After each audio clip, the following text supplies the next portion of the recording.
ખંભાત પાસેના મેઘપુર ગામથી સ્વામિનારાયણ મંદિરના સંતોની આગેવાની હેઠળ વડતાલ ગાદીના સત્સંગી યુવાનો સાયકલ લઈને ભગવાન સ્વામિનારાયણ દ્વારા સ્થાપિત કરવામાં આવેલ 6 ધામની યાત્રાએ નીકળ્યા છે, જેઓ આજે ભુજ ખાતે આવી પહોંચતા ભુજના સ્વામિનારાયણ મંદિર ખાતે ભુજ સ્વામિનારાયણ મંદિરના સંતો અને હરિભક્તો દ્વારા તેમનું ભવ્યાતિભવ્ય સ્વાગત કરવામાં આવ્યું હતું।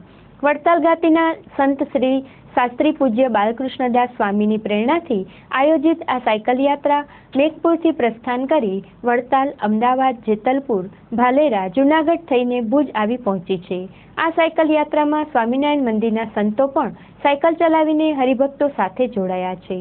આ સાયકલ યાત્રામાં 200 જેટલા હરિભક્તો જોડાયા છે, જેઓ દરરોજ 100 કિલોમીટરનું અંતર કાપીને ભુજ સુધી પહોંચ્યા છે। માર્ગમાં દરેક સ્થળે સત્સંગ સભા યોજીને ધર્મનો પ્રચાર કરવામાં આવે છે। મેઘપુરના સ્વામિનારાયણ સંપ્રદાયના સંતો તથા હરિભક્તો દ્વારા છેલ્લા કેટલાય વર્ષોથી દર વર્ષે આ પ્રકારની સાયકલ યાત્રા યોજવામાં આવે છે।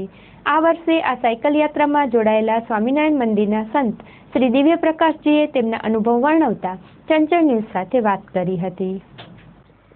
આનો ઉદ્દેશ માત્ર ભગવાનને રાજી કરવાનો અને સૌપ્રથમ તારીખ 26 તારીખે મેઘપુર ગામથી આ સાયકલ યાત્રા શરૂ થઈ। સાયકલ યાત્રાનું પ્રેરણા અમારે શાસ્ત્રી સ્વામી બાળકૃષ્ણદાસજી એક મોટા સંત છે, એમના તરફથી દર સાલ વિવિધ તીર્થધામની સાયકલ યાત્રા નીકળતી હોય છે। એના પ્રેરક છે પૂજ્ય ગોવિંદ સ્વામી, સંચાલક પ્રેરક અમારા ગુરુ છે વડતાલના વયોવૃદ્ધ, તપોવૃદ્ધ, જ્ઞાનવૃદ્ધ શાસ્ત્રી સ્વામી કૃષ્ણજીવનદાસજી સ્વામી મેઘપુર વાળા। આ મેઘપુર ગામના તમામ સત્સંગીઓ એમના શિષ્ય છે, બહુ બધા સુખી છે ગુરુ કૃપાથી। વડતાલ ગાદીના નિષ્ઠાવાળા અતિ ધર્મપ્રેમી આ બધા ભક્તો છે।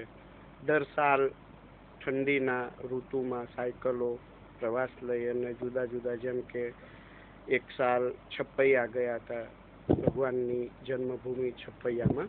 એક વખત દ્વારિકા, ભગવાન શ્રી કૃષ્ણના ધામની જન્મભૂમિ, ભગવાન કૃષ્ણની જે દ્વારિકા નગરી છે પુરી, દ્વારિકાપુરી, તેની યાત્રા કરેલી। આજે જે યાત્રા પ્રવાસ આવ્યો એ 6 ધામ એટલે સ્વામિનારાયણ ભગવાને પ્રસ્થાપિત કરેલા જે 6 ધામ છે ત્યાં ફરતા ફરતા આવ્યા।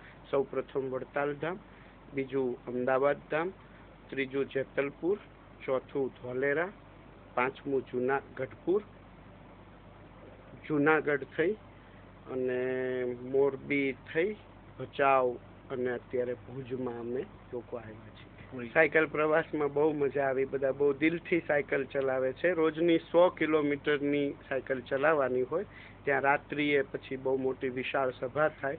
અમારી સાથે બહુ મોટા બધા કથાકાર સંતો છે, જેમ કે ધર્મનંદન સ્વામી છે, બીજા નારાયણ ચરણદાસજી સ્વામી છે, પ્લસ જે સ્થળે જઈએ ત્યાંના સ્થાનિક સંતો પ્રવચન આપે, આશીર્વાદ આપે, ધૂન ભજન, વિવિધ કીર્તનો આદિ બધું થતું। ભુજના સ્વામિનારાયણ મંદિર ખાતે આ સાયકલ યાત્રાનું ભવ્યાતિભવ્ય સ્વાગત કરવામાં આવ્યું હતું। આ પ્રસંગે સાયકલ યાત્રામાં જોડાયેલા હરિભક્તો માટે વિશેષ સત્સંગ સભાનું આયોજન કરવામાં આવ્યું હતું। ભુજના સ્વામિનારાયણ મંદિરના સંત શ્રી કૃષ્ણ સ્વરૂપદાસજીએ આ અંગે ચંચળ ન્યૂઝ સાથે વાત કરી હતી। એમાં તો અમારા મન સ્વામી બહુ ખુશ થયા। 200 સંતો 4 દિવસથી રાહ જુએ છે, ક્યારે સંઘ આવશે, ક્યારે આવશે, એનું સન્માન કરીએ। આજે સવારે સંતો સામે ગયા હતા અને આજે બપોર પછી પણ ખાસ યુવાનોને વેલકમિંગ માટે સ્પેશિયલ 2 કલાક માટે સત્સંગ રાખ્યો છે। અને મેઘપુર અને ખંભાત એની સાથે ભુજના વર્ષોથી બહુ ગાઢ સંબંધ અને બહુ હેતપ્રેમવાળા વર્ષોથી હરિભક્તો ત્યાંના, એટલે અમને તો અતિ આનંદ થયો છે। અમારા માટે જાણે કે ઉત્સવ બની ગયો છે આજે ભુજ મંદિરમાં આટલા ભક્તો આવ્યા એટલે।